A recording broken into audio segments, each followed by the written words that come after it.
قومی آواز کے ناظرین خوش آمدید۔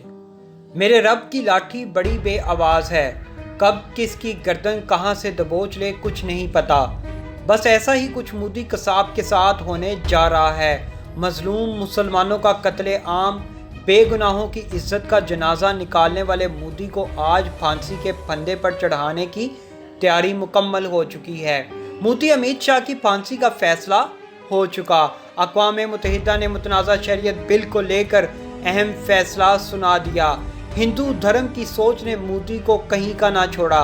عالمی عدالت انصاف اور اقوام متحدہ نے انتہا پسند جماعت بی جے پی اور مودی پر بڑی پابندی عائد کر دی۔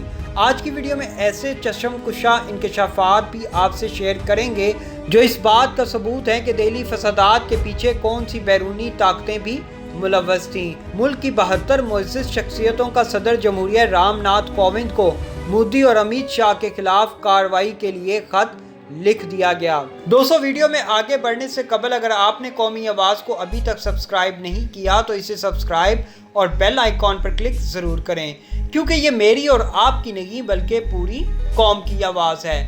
نریندر مودی جہاں حکومت کریں بھلا وہاں فرقہ وارانہ فسادات نہ ہوں، یہ کیسے ممکن ہے؟ دہلی میں فروری کے مہینے میں ہونے والے مسلم کش فسادات سے متعلق شروع سے ہی ایسی رپورٹیں آ رہی تھیں کہ یہ فرقہ وارانہ فساد نہیں تھا بلکہ CAA کی مخالفت کرنے کی سزا تھی جو مسلمانوں کو دی گئی۔ یہ اپنے آپ پھوٹ پڑنے والا فساد نہیں تھا بلکہ منظم اور جامع منصوبہ بندی کا نتیجہ تھا۔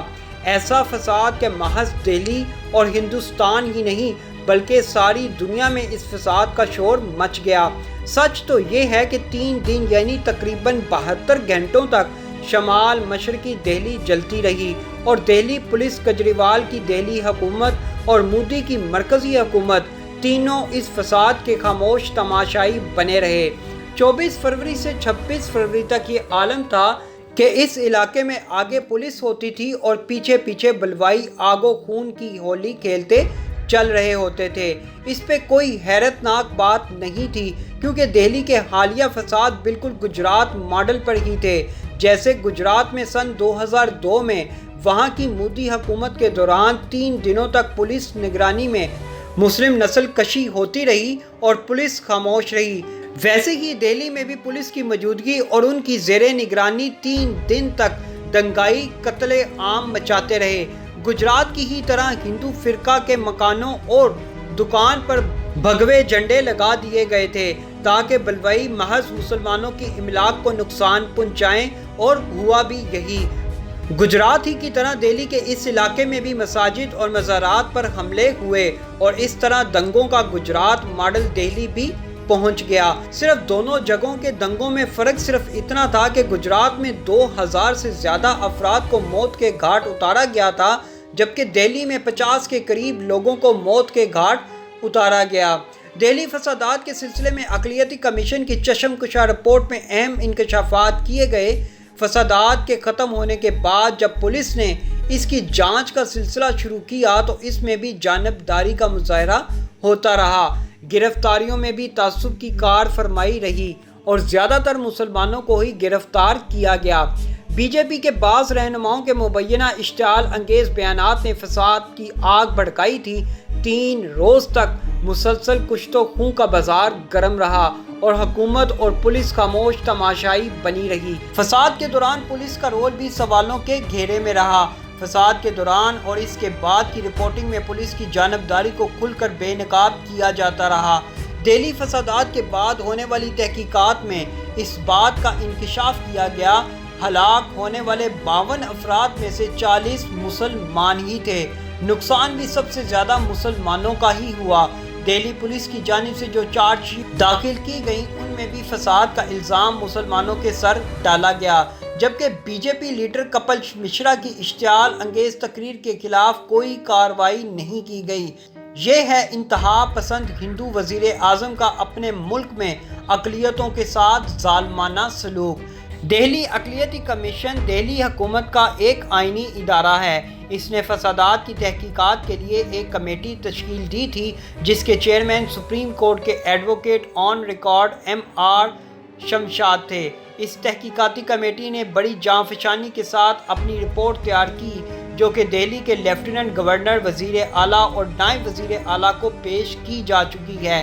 یہ انتہائی چشم کشا رپورٹ ہے اور اس سے ان الزامات کی تصدیق ہوتی ہے جو پولیس اور بی جے پی رہنماؤں پر عائد کیے جاتے رہے ہیں۔ رپورٹ میں B J P leader Kapil Mishra کا نام لیا گیا ہے اور کہا گیا کہ ان کی تقریروں کے بعد فساد شروع ہوا تھا۔ اس میں وزیر داخلہ امت شاہ اور یو پی کے وزیر اعلیٰ یوگی آدتیہ ناتھ کی تقریروں کو بھی ذمہ دار ٹھہرایا گیا ہے۔ رپورٹ میں حیران کن طور پر امت شاہ کو ہدایات دینے والا کوئی اور نہیں، اس ملک کا انتہا پسند وزیر اعظم نریندر مودی ہی تھا، جو اسٹیٹ کا ہیڈ ہونے کے ناطے امن و امان کی صورتحال کو کنٹرول کرنے کا ذمہ دار ہوتا ہے۔ رپورٹ میں 11 مساجد، 5 مدرسوں، 1 درگاہ اور 1 قبرستان کی تفصیلات بھی دی گئی ہیں، جن پر فساد کے دوران حملہ ہوا تھا اور جن کو نقصان پہنچایا گیا۔ حملہ آوروں نے خاص طور پر مسلم عبادت گاہوں اور سکولوں یعنی مسجدوں اور مدرسوں پر حملے کیے اور قرآن مجید کے نسخوں کو شہید کیا، جبکہ فسادات کے دوران مسلم پڑوسیوں نے مسلم اکثریتی علاقوں میں غیر مسلم عبادت گاہوں کی حفاظت کی۔ فساد کے نتیجے میں بڑی تعداد میں علاقے کے مسلمان بے گھر ہو گئے۔ اقلیتی کمیشن رپورٹ منظر عام پر آنے کے بعد عالمی عدالت انصاف نے نوٹس لیتے ہوئے مودی سرکار کے خلاف سخت سے سخت کارروائی کے احکامات دے دیے گئے ہیں، جہاں مودی امت شاہ کے خلاف اقدام قتل کے مقدمات قائم کیے گئے ہیں۔ دی ہندو اخبار کی رپورٹ کے مطابق اگر عالمی عدالت انصاف میں اقلیتی کمیشن رپورٹ کو بنیاد بنا کر مقدمہ چلایا گیا تو مودی اور امت شاہ کو سخت سے سخت سزاؤں کا سامنا کرنا پڑ سکتا ہے، جس میں 52 بے گناہ افراد کے قتل میں ملوث ہونے کے الزام میں مودی اور امت شاہ کو پھانسی کے پھندے پر لٹکایا جا سکتا ہے۔ دوسری طرف اقوام متحدہ نے اقلیتی کمیشن رپورٹ آنے کے بعد مودی سرکار کو وارننگ دے دی ہے کہ فوری طور پر متنازع شہریت بل کو ختم کیا جائے، وگرنہ اقوام متحدہ کی طرف سے عالمی پابندیوں کی سفارش کی جائے گی۔ رپورٹ میں کہا گیا کہ یہ فساد منصوبہ بندی کے ساتھ کیے گئے۔ مسلح ہجوم مختلف علاقوں میں گیا، اس نے لوگوں پر حملہ کیا، املاک اور کاروبار کو لوٹا اور جلایا۔ ہجوم نے جے شری رام، ہر ہر مودی، مودی جی کاٹ دو ان ملوں کو، آج تمہیں آزادی دیں گے وغیرہ جیسے نعرے لگاتے ہوئے مسلمانوں، ان کے گھروں اور ان کی دکانوں اور ان کی گاڑیوں اور مساجد وغیرہ اور دیگر املاک پر چن چن کر حملہ کیا گیا۔ رپورٹ میں انکشاف کیا گیا کہ تحقیقات کے دوران بے شمار چشمدید گواہوں کے بیانات لیے گئے ہیں۔ گواہوں نے بتایا کہ ہجوم میں بڑی تعداد میں بیرونی افراد شامل تھے، لیکن ان میں کچھ مقامی افراد بھی شامل تھے جن کو متاثرین پہچان سکتے ہیں۔ ہجوم لاٹھیوں، لوہے کی سلاخوں، آنسو گیس کے گولوں، گیس سلنڈروں اور آتشی اسلحوں سے لیس تھا۔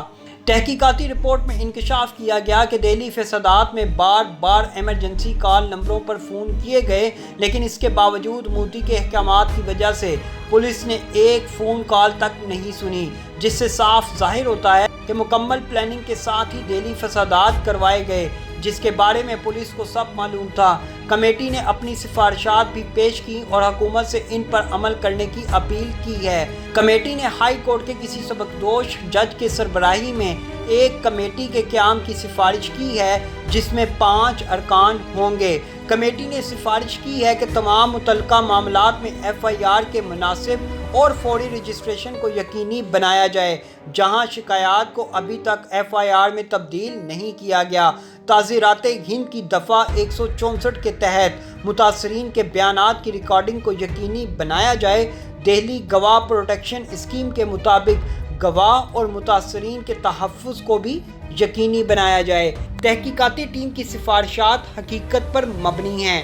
آپ یقین کریں اگر ان سفارشات پر منوعاً عمل کیا گیا تو یقیناً مودی امت شاہ کو، جو اس وقت کے وزیر اعظم اور وزیر داخلہ تھے، کو پھانسی کے پھندے سے کوئی نہیں بچا سکتا۔ ایسی مزید معلوماتی ویڈیوز دیکھنے کے لیے قومی آواز کو سبسکرائب اور بیل آئیکن پر کلک ضرور کریں، کیونکہ یہ میری اور آپ کی نہیں بلکہ پوری قوم کی آواز ہے۔